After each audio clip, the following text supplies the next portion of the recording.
আসসালামু আলাইকুম সবাইকে। গ্রাফ একাডেমির আরেকটি ম্যাথ সলভিং ক্লাস নিয়ে হাজির হয়েছি। নরমালি এই ধরনের ম্যাথগুলো বাংলাদেশ ব্যাংক, বিসিএস সহ আরো বিভিন্ন নিয়োগ পরীক্ষায় বারবার আসতে দেখা যায়। হয়তো কিছু কিছু পরীক্ষায় এটা ইংরেজিতে থাকে, আর কিছু কিছু পরীক্ষায় বাংলায় থাকে, বাট ম্যাথের প্যাটার্নটা সেমই থাকে। সো এই প্রশ্নে বলা আছে যে a square office 1000 feet by 1000 feet is to be partitioned into two offices by a single interior wall. অর্থাৎ একটি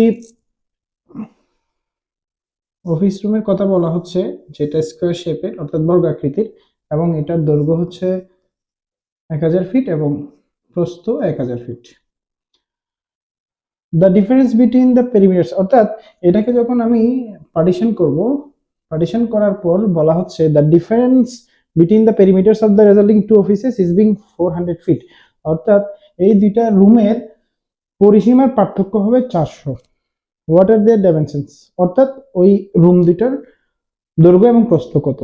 সো আমরা এটা ধরে নিচ্ছি যে এই পার্টিশন দেওয়ার পর এই এই রুম 1 যেটা, এটার প্রস্থ দাঁড়ায় হচ্ছে এক্স, যেহেতু এটাও 1000 ফিট, সো এটার প্রস্থ দাঁড়াবে 1000 minus x.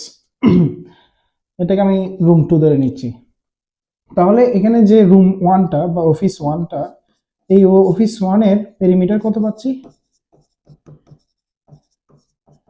Perimeter of room 1 অর্থাৎ পরিসীমা কত পাচ্ছি? তাহলে দেখেন এটা 1000, এটাও 1000, এটা যদি x হয় তাহলে এটাও x। সো আমরা পাচ্ছি 2x plus 1000 plus 1000, that means 2000। এবং রুম 2 এর পেরিমিটার কত পাচ্ছি? Perimeter of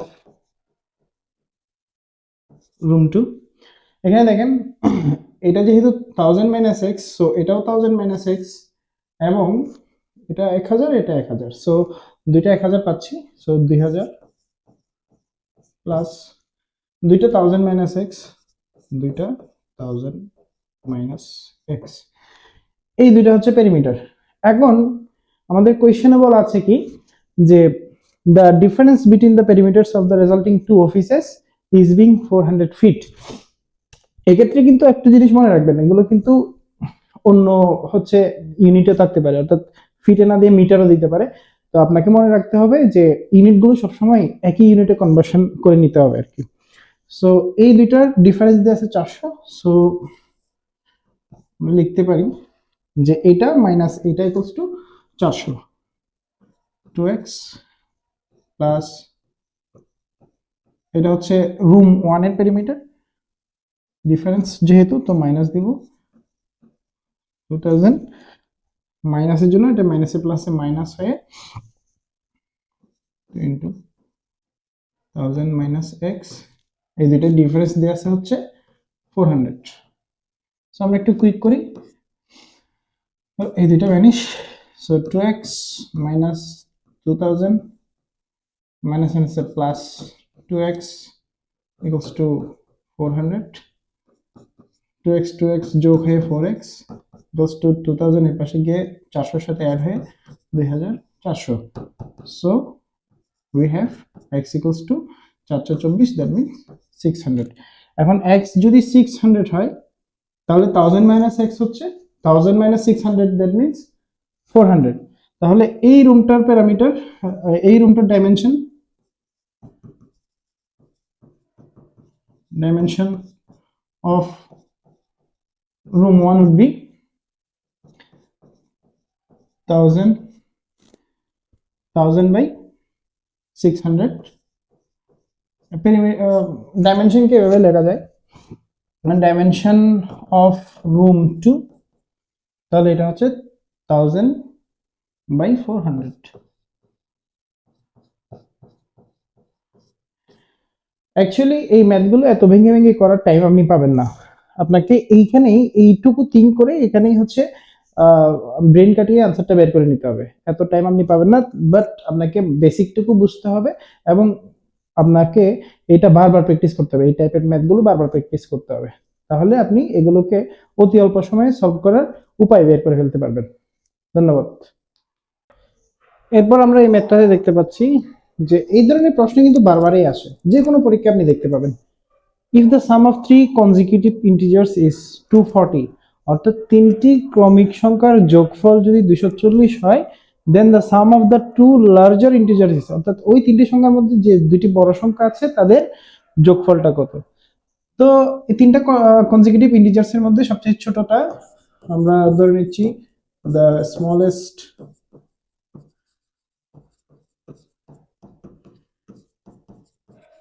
integer amongst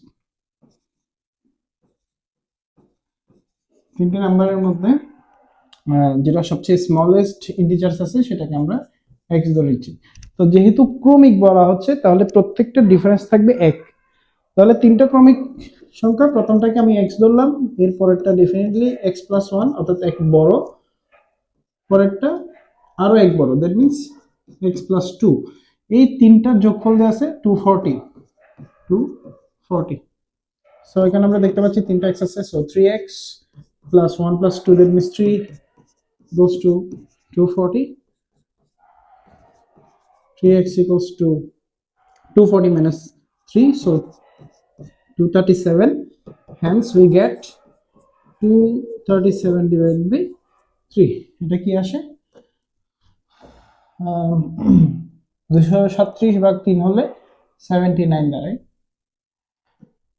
so x equals to 79।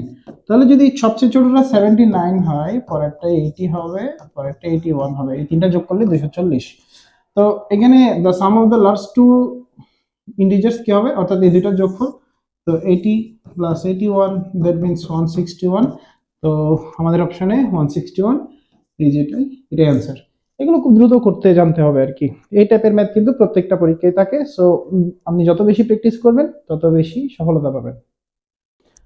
এখন আমরা যে ম্যাথটা দেখতে পাচ্ছি, অ্যাকচুয়ালি এই টাইপের প্রশ্নগুলো পরীক্ষাতে আসলে অনেক টাইম কনজিউমিং হয়, অর্থাৎ অনেক বেশি টাইম চলে যায়।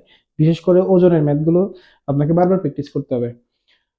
তো এখানে বলা আছে when a student weighing 45 kgs left a class, 45 kg বরের একজন ছাত্র যখন ক্লাস থেকে চলে যায়, the average weight of the remaining 59 students increased by 200 gram, অর্থাৎ বাকি 59 জন ছাত্রের গড় ওজন 200 গ্রাম বেড়ে যায়। তাহলে এখান থেকে আমরা বুঝতে পারতেছি যে ওই ক্লাসে 60 জন ছাত্র ছিল। What is the average weight of the remaining 59 students, অর্থাৎ বাকি যে 59 জন ছাত্র আছে তাদের গড় ওজনটা কত। তো আমরা ধরে নিচ্ছি যে 59 জন যে ছাত্রগুলো রিমেনিং আছে, remaining 59 students,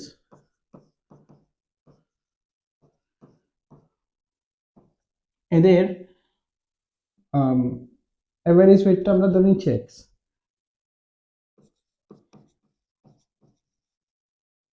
average weight of remaining 59 students, let x।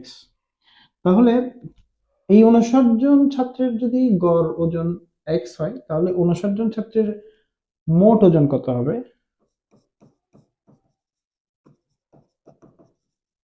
Total weight of 59 students, definitely 59x।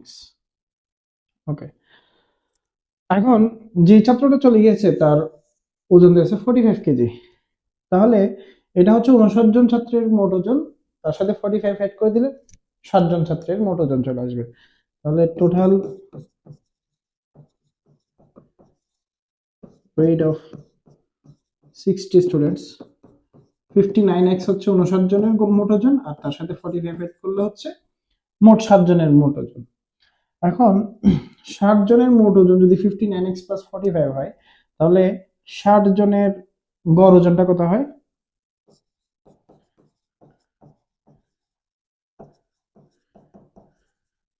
Average weight of 60 students কত দাঁড়াবে, মোট ওজনকে মোট ছাত্র সংখ্যা দিয়ে ভাগ করে দিতে হবে। এটা হচ্ছে 60 জন স্টুডেন্টের গড় ওজন। তো এখানে বলা আছে যে 59 জনের গড় ওজন 200 গ্রাম বেড়ে যায়, তো আমরা লিখতে পারি যে 59 জনের গড় ওজন মাইনাস 60 জনের গড় ওজন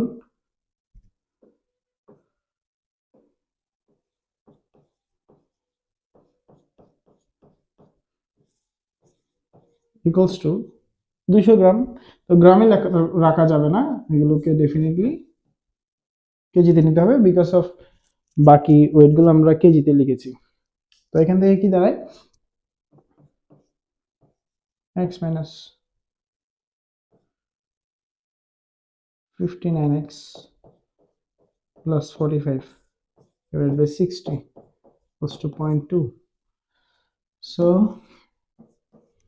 এখানে যদি আমরা লসাগু করি, দেন 60 এখানে নিউমারেটরে আসবে, ডিনোমিনেটরে আসবে, আর উপরে থাকবে হচ্ছে 60x minus 59x minus plus A minus 45 equals to 0.2। 60 থেকে 59 গেলে x থাকে, মাইনাস 45 equals to 6, 6 দুগুণে 12, দশমিকের এক ঘর নিয়ে আসলে তাহলে এখানে থাকবে 12। ওকে, সো x হচ্ছে 45 প্লাস 12, দ্যাট মিন 57 কেজি। অর্থাৎ 59 জন ছাত্র যারা ছিল ওই রুমে, তাদের গড় ওজনটা আমরা পেয়ে গেছি 57, বিকজ অফ আমরা x ধরছি কাকে, average weight of remaining 59 students, যেটা আমার প্রশ্নে চাওয়া হয়েছে। তাহলে এই প্রশ্নের আনসার হচ্ছে 57 কেজি। তো একটু এগুলোকে অ্যালজেব্রিক ইকুয়েশন দ্বারা যদি আপনি একবার লিখে ফেলতে পারেন তাহলে ইজি হয়ে যাবে। ধন্যবাদ। এই ম্যাথটাতে এটা অ্যাকচুয়ালি একটা রেশিওর ম্যাথ, রেশিওর ম্যাথগুলো অনেক ভোগান্তিতে ফেলে, সো এটা একটু একদম শর্টকাট টেকনিকে দেখাই দিচ্ছি। বলা আছে 729 ml of a mixture contains milk and water in ratio 7:2, অর্থাৎ 729 ml এর একটা মিশ্রণ আছে যেখানে দুধ এবং পানির অনুপাত হচ্ছে 7:2। How much of the water is to be added to get a new mixture containing half milk and half water, অর্থাৎ কতটুকু পানি মিক্স করলে এটা 50-50 তে দাঁড়াবে, অর্থাৎ যতটুকু দুধ আছে ততটুকু পানি হয়ে যাবে। সো যেহেতু পানির রেশিও কম, আমাকে পানি অ্যাড করতে হবে, আমরা বুঝতে পারতেছি। তো এটা একদম শর্টকাট দেখায়, যেহেতু 7:2 দেয়া আছে, তাহলে আমরা লিখতে পারি যে 7x অর্থাৎ total milk plus 2x total water যোগ করলে 729। এই জিনিসটা বুঝতে হবে, যেহেতু অনুপাত দেওয়া আছে, অনুপাত মানে হচ্ছে সামথিং গুণ আকারে আছে আর কি, এটা কেটে গিয়ে এটা 7:2 দাঁড়াচ্ছে। সো আমরা এখান থেকে দেখে নিই যে আসলে এই 729 ml এর মধ্যে মিল্ক কতটুকু এবং ওয়াটার আছে কত ml, সেটা আমরা দেখে নিই। সো এখান থেকে দেখতে পাচ্ছি যে 9x equals to 729, so x equals to 729 divided by 9, so এখান থেকে পাচ্ছি 8 নম্বর, হ্যাঁ, তাহলে x এর মানটা হচ্ছে 81। তাহলে এটা হচ্ছে কিসের, মিল্ক, আগে যেহেতু মিল্ক আছে মিল্কে, তো মিল্ক হচ্ছে 7x, দ্যাট মিনস আমার আছে হচ্ছে 7 ইন্টু 81, 7 8 56, তাহলে 7x যদি মিল্ক হয় এখানে কত দাঁড়াবে, 567, আর 2x হচ্ছে ওয়াটার, সো এটা দাঁড়াবে 162। অর্থাৎ 729 ml এর মধ্যে 567 ml হচ্ছে মিল্ক এবং 162 ml হচ্ছে ওয়াটার। তাহলে কতটুকু পানি অ্যাড করলে এটা হাফ হাফ হবে। তো আমাদেরকে কিন্তু মিল্ক এখান থেকে বের করে নিতে বলা হয় নাই, আমাদেরকে বলা হয়েছে পানি অ্যাড করতে পারবো আমরা। সো আমি এখানে বাকি যেটুকু আছে সেটা পানি অ্যাড করে দেব। সো আমি পানি অ্যাড করবো কতটুকু, মাইনাস করে দিই, তাহলে দাঁড়ায় হচ্ছে 405 ml। সো আমি যদি এই মিশ্রণটাতে যদি এখানে আরো 405 ml যদি পানি অ্যাড করে দিই, তাহলে মিল্ক দাঁড়াবে 567 এবং পানিও দাঁড়াবে 567। সো তখন আমার এই মোট ভলিউমটা বেড়ে যাবে, বাট তখন আমার এখানে এই মিশ্রণটাতে 50-50 মিল্ক এবং ওয়াটার হয়ে যাবে। সো এটা অৌকিক নিয়ম বা অনেক প্রসেস আছে, অত লম্বা প্রসেসে যাবেন না, শর্টকাট এরকম অ্যালজেব্রিক ইকুয়েশন করে সেখান থেকে বের করে নেবেন। এখন যে ম্যাথটা দেখতেছি এগুলো একদম ইজিয়েস্ট ম্যাথ, কিন্তু অনেক ফ্রিকুয়েন্টলি আসে। বলা আছে কি the product of two numbers x and y is twice the sum of the numbers, অর্থাৎ এক্স এবং ওয়াই এর প্রোডাক্ট মানে গুণ হচ্ছে তাদের সামের দ্বিগুণ। দ্যাট মিনস এক্স ওয়াই হচ্ছে তাদের সামের দ্বিগুণ। তাহলে এখান থেকে আমরা পাচ্ছি x y divided by x plus y equals to 2। Okay, what is the sum of the reciprocals of x and y? reciprocals টা বুঝতে হবে, x এর reciprocal 1 by x, y এর reciprocal 1 by y। তো এদের সাম কত সেটা আমাদেরকে যেহেতু বলা হয়েছে আমরা এভাবে বসাবো। এখানে যদি এখন আমি লসাগু করি, এখানে এক্স ওয়াই আসবে, উপরে চলে আসবে ওয়াই প্লাস এক্স, মানে এক্স প্লাস ওয়াই একই কথা। তো এটা reciprocal, that means 1 by x y by x plus y. আমার কাছে এটার ভ্যালু তো অলরেডি আছেই 2, সো এটার আনসার হচ্ছে 1/2। তাহলে এখান থেকে অপশনে 1/2 হচ্ছে আমার ডি, এটা অ্যান্সার। এইগুলো একদম সিম্পল ম্যাথ, বাট এগুলো অনেক আসে, প্র্যাকটিস চালিয়ে যান।